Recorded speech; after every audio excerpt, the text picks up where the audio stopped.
Hasta quienes son más tímidos se hablan permanentemente. Todos los días nos hablamos a través de esta voz interior que está ahí presente y que nos dice, nos comenta sobre nosotros mismos, sobre el entorno, sobre cómo nos sentimos, etcétera. Pero, ¿qué pasa cuando esta voz a veces es nuestro propio enemigo? Cuando no nos damos cuenta del impacto que tiene esa conversación interna en nuestra vida. Existe un experto que ha estudiado esta materia y hoy lo tenemos felizmente en nuestro programa. Es Ethan Kross, es psicólogo y neurocientífico especializado en la mente consciente y busca justamente instalar este tema tan importante de encontrar la forma de regular esa voz para de esa manera generar un beneficio en nuestras emociones, en nuestros sentimientos y en nuestros comportamientos. Muchas gracias por estar con nosotros, Ethan. Gracias por tenerme. Es un placer estar aquí contigo y poder conversar con su audiencia. Para nosotros es más que un honor porque le estaba diciendo a nuestro público que incluso si eres una persona silenciosa, siempre tienes esta voz que está hablando dentro de ti. Por eso primero me gustaría saber, ¿qué es el control de la mente consciente? ¿Cómo podrías definirlo? Déjame definirlo y lo haré con respecto a esta voz interna. Cuando estoy hablando de la voz en tu cabeza, tu voz interna, estoy hablando de nuestra habilidad de usar el lenguaje de manera silenciosa para reflejar nuestra vida. Y lo que sabemos es que la lengua es una herramienta que podemos usar para ayudarnos a controlar cómo pensamos, nos sentimos y nos comportamos. La forma en que usamos las palabras para pensar puede ser para cambiar la forma en que nos sentimos sobre las cosas. Podemos usar nuestra voz interna para imaginar diferentes maneras en las que las cosas pueden aparecer. Puedo reforzar algo en mi cabeza para controlarnos, como cuando estoy ejercitando y puedo decir, vamos, puedes hacerlo, 3 repeticiones más. Y también podemos usar nuestra voz interna para crear historias que nos ayuden a entender lo que estamos pensando, que, por supuesto, son tan vitales para nuestra habilidad de navegar en el mundo con éxito. Entonces, nuestra voz interna es simplemente una increíble herramienta de la mente que nos ayuda a hacer esas cosas diferentes, de las cuales son todas sobre control. Partamos por la primera parte, que es cuando tú dices que esta voz te impacta. ¿Ese dato es un conocimiento científico? Sí, soy un científico. Todo lo que te digo está basado en la ciencia. Así que dejemos de hacer eso. Si hay una opinión, te diré si es una opinión, pero sí, está basado en la ciencia. Gracias. Perdona por la pregunta, pero es muy importante que la gente entienda que esto es ciencia. Ahora, lo siguiente. ¿Cómo realmente puedes cambiar tu voz? Si tienes una voz interna terrible que te dice todo el tiempo que no puedes hacer nada o que no eres lo suficientemente bueno o fuerte para pasar por una situación o que no eres lo suficientemente bueno o fuerte para pasar por una situación, ¿cómo puedes cambiarla? La buena noticia es que hay muchas cosas que puedes hacer. La gente me pregunta, ¿qué es lo que puedes hacer para cambiar tu voz interna? Creo que hay cerca de 30 herramientas que la ciencia ha descubierto y creo que es una cosa muy buena porque sabemos qué herramientas funcionan para diferentes personas en distintas situaciones. Pero déjame darte un par de ejemplos que la gente que está viendo puede probar por sí misma. Un set de herramientas es lo que llamo herramientas de la gente o individuales. Son cosas que puedes hacer por ti mismo.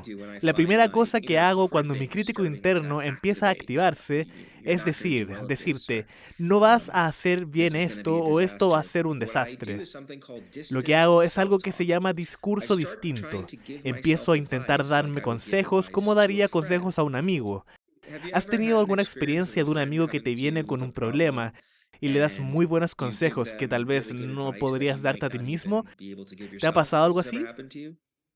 Todo el tiempo. Soy mucho mejor con mis amigos que conmigo, ¿sabes? Eso es una realidad. Es algo que llamamos la paradoja de Salomón. Estamos mucho mejor dando consejos a otros que a nosotros mismos. Le has dicho a un amigo que te viene en un momento de vulnerabilidad, oh, esto va a ser terrible, va a ser un desastre, ¿no podrás sobrevivir? No. No dices eso a alguien más, pero lo decimos a nosotros mismos todo el tiempo. Aquí es cuando podrías capitalizar en una condición humana. Encontramos que cuando le pedimos a alguien que hable a sí mismo, como si le hablara a alguien más, es mucho más fácil para ellos mismos darse muy buenos consejos. Y hay una manera muy simple de hacerlo. Usa tu propio nombre o el pronombre tú para tratar de entrenarte a través de un problema. Entonces, si estoy luchando por algo muy estresante, podría decirme a mí mismo, Ethan, ¿cómo vas a manejar esto? Y en realidad empiezo a hablarme a mí mismo como si estuviera hablando a otra persona, y eso hace mucho más fácil para mí darme buenos consejos. Ahora, hay una advertencia aquí. No quieres hacer esto en voz alta frente a otras personas. Quieres hacerlo en silencio, en tu propia cabeza. Le llamamos a eso discurso distinto. Es la primera herramienta que uso cuando estoy luchando con una voz negra. Otra herramienta muy rápida que es similar es algo que llamamos viaje mental en el tiempo. A veces me refiero a esto como mi estrategia de conversación a las 2 de la mañana. Lo llamo así porque cada 4 o 6 semanas es algo impredecible. Me despierto a las 2 de la mañana. No sé por qué sucede a esa hora, pero siempre son las 2 de la mañana. Y estoy dormido antes de eso. Y de repente algo malo sucede a mi familia. Pierdo a la gente que amo, pierdo mi trabajo, me voy a la cárcel, me muero. Todo en 2 segundos. Es aterrador. Y no puedo volver a dormir. Y esta es una experiencia muy común que la gente tiene con ese ruido desordenado que sucede en medio de la noche. Mi solución para eso es que salgo a la máquina del tiempo de viaje mental y me pregunto, ¿cómo me voy a sentir mañana? No importa lo malo que sea el ruido en el momento, siempre es mejor el próximo día cuando mi cerebro esté completamente vivo y me puedo concentrar y puedo pensar en mi experiencia constructivamente. Esta es la belleza del viaje de tiempo mental. Todas nuestras emociones llegan a un pic, pero eventualmente disminuyen a medida que el tiempo pasa. El problema es que cuando estás luchando por algo, sientes que va a durar para siempre. Y así, cuando piensas, ¿cómo me voy a sentir un año después, 2 años después? Te recuerdas que lo que estás pasando es temporal, y eso hace algo muy poderoso para una persona que se ha superado con una voz interna desordenada.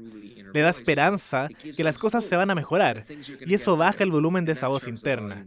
Esas son 2 cosas que puedes hacer por ti mismo. Genial. Ahora mientras nos decías todas estas alternativas que tenemos, estaba pensando, ¿cuál crees que es el papel que tenemos respecto de otros? Porque esto es un problema común. Probablemente todos acá en nuestro equipo pueden sentirse muy identificados con esta historia. Pero ¿cómo podríamos ayudar a una persona a cambiar su voz interior? Es una pregunta fantástica. Gracias por formularla porque creo que en este punto mucha gente se equivoca y la ciencia nos proporciona una guía. Hay una creencia muy poderosa de que la forma de ayudar a los demás, cuando se trata de una voz interior rebelde, es simplemente dejarles expresar sus emociones, dejarles salir, ventilar lo que sienten. Es una idea antigua que se remonta a Aristóteles. Se ha investigado mucho sobre el valor de hacer esto por otras personas y lo que hemos aprendido es que no es tan sencillo.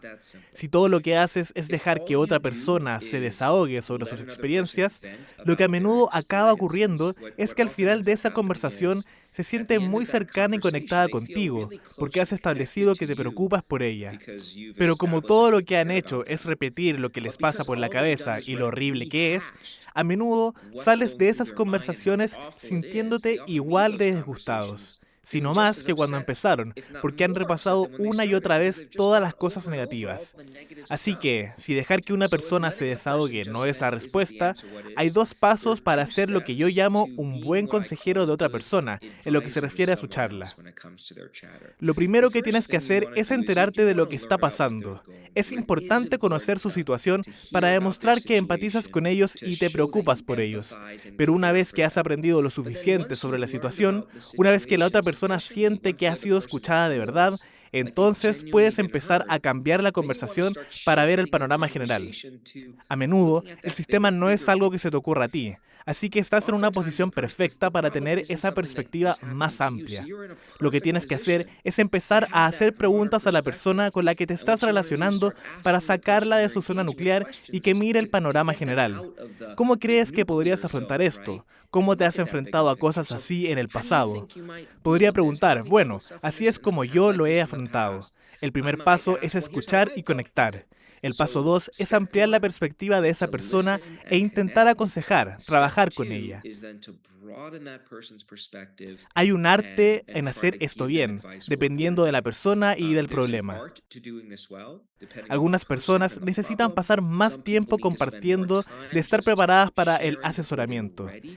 Si no estás seguro de cuándo debes dejar de escuchar y empezar a aconsejar, pregúntales. Yo lo hago con mi mujer. Viene a mí con un problema. En realidad está ahí detrás. No le digas que estoy hablando con ella. Si ella viene a mí con un problema, puedo hablar contigo, por supuesto. ¿Qué pasa? Escucho, escucho, escucho. Cuando veo mi apertura, lo entiendo totalmente. Puedo darle un consejo. A veces dice, sí, por favor, por eso hablo contigo. Otras veces me mira con severidad. Sigue escuchando. Entonces sigo escuchando y vuelvo a intentarlo. Ese es el arte de hacerlo bien. Esa es una pregunta muy sabia de tu parte. Eres definitivamente una persona sabia, pero vayamos a una situación diferente. A veces alguien viene a ti y te cuenta una historia y te la cuenta de una manera terrible. Por ejemplo, fui tan estúpida y no hice esto, no hice lo otro. Y si entramos en la forma en la que la otra persona se describe a sí misma, me refiero, por ejemplo, a veces cuando un amigo o una amiga me dice, soy tan tonto, soy tan tonta, yo le digo, no te trates así.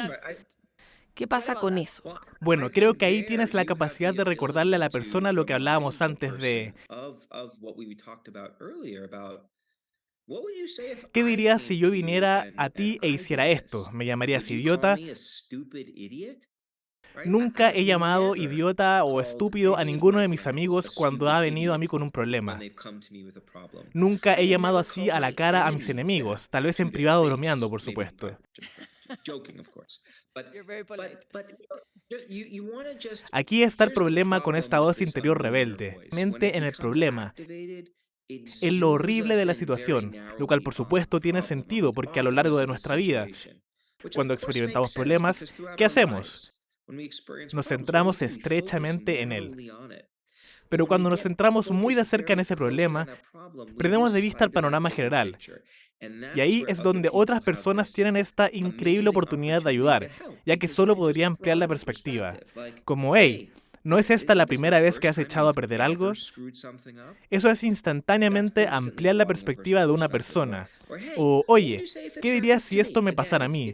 De nuevo, estás sacando a la gente de ese modo tan estrecho de pensar una y otra vez en lo horrible que son las cosas, que es lo que queremos hacer. Estupendo. Ahora me acuerdo de muchas conversaciones con distintos especialistas de todo el mundo, por ejemplo, con David Goleman o mucha gente que hace investigación sobre la conciencia o la compasión. Por lo general decían que tenemos un problema con el tono, que tal vez no aprendimos a ser amables, tal vez no aprendimos a ser más suaves o conscientes del impacto que de hecho tiene el tono, la firmeza. ¿Qué dirías al respecto? ¿Es importante o no el tono? Y en segundo lugar, ¿realmente podemos aprender a cambiar el tono también? Sí, bueno. Déjame responder primero a la segunda pregunta, porque es fácil. Sí, sí y sí. Podemos aprender a cambiar el tono de cómo nos hablamos a nosotros mismos. Nosotros y otros hemos hecho muchos estudios para demostrar que se puede y para demostrar las consecuencias de hacerlo, que son muy buenas. Por poner un ejemplo concreto, en algunos experimentos indicamos a algunas personas que se hablen a sí mismas de una situación estresante con una amenaza, algo que no pueden manejar. Y en otro grupo les decimos, queremos que pienses en esto como un reto que puedes manejar. Así que un simple cambio, pensar en algo como no puedo hacerlo, a reformular, pensar en ello como puedo hacerlo, les hace rendir mejor, les hace sentirse mejor, hacer que su corazón expulse sangre por todo el cuerpo de forma más eficiente, de modo que podemos cambiar el tono de esas conversaciones y las consecuencias de hacerlo son muy significativas. Pero la primera pregunta es, ¿importa el tono? Creo que una cosa importante que hay que tener en cuenta es que tenemos la capacidad de hablarnos a nosotros mismos con diferentes tonos por una razón. Puede haber un momento y un lugar para ser severo con uno mismo. Desarrollamos esa capacidad porque a veces es algo útil. Así que si experimento algo de ansiedad, Dios mío, ¿y si no lo hago? ¿Y si esto ocurre antes de una gran presentación o entrevista? Mientras esa ansiedad sea moderada, en realidad es bastante útil, porque lo que hace es que deje de procrastinar y de ver videos en el iPhone y que empiece a prepararme para la tarea que tenemos entre manos. Así que los distintos tonos pueden ser muy útiles. El problema es que cuando adoptas ese tono triste, o que provoca ansiedad durante largos periodos de tiempo y con alta intensidad, es cuando se vuelve algo realmente perjudicial. Esas son mis dos respuestas a tu pregunta. Pero se me ocurrió otra cosa muy importante, muy rápida. Otra forma que puedes ayudar a alguien más. ¿Puedo decírtelo o quieres hacerme otra pregunta? Por supuesto, ve, dale. Vale. Otra cosa que puedes hacer es intentar ayudar a la persona de forma invisible. Es decir, que le das a la persona recursos y apoyo, pero sin ser obvio sobre cómo lo estás haciendo. Esto puede adoptar muchas formas. Una forma es algo que yo llamo contacto afectuoso, pero no espeluznante. Y lo que quiero decir con eso es, a veces, ya sabes, una especie de palmadita en el hombro. Si se trata de mis hijas que están rumiando, luchando con algo, ya sabes, me acerco y yo solo les pregunto cómo te va, ya sabes, o les doy un abrazo. Sabemos que los seres humanos somos especies táctiles. Cuando otra persona registra que la estás tocando de forma afectuosa y apropiada, tengo que hacer un descargo de responsabilidad, porque todos sabemos que hay tocamientos inapropiados. Eso no está bien. Pero si es apropiado, ocurren dos cosas. Número 1, hay una liberación automática de sustancias químicas que combaten el estrés en tu cuerpo y que trabajan para que te sientas mejor. Número 2, te recuerdan a nivel consciente que hay gente ahí afuera que realmente se preocupa por mí. Eso también ayuda. Así que podrías afectar, ya sabes, abrazar afectuosamente. También podrías llevar a alguien a dar un paseo por un espacio verde. Oye, salgamos, demos un paseo.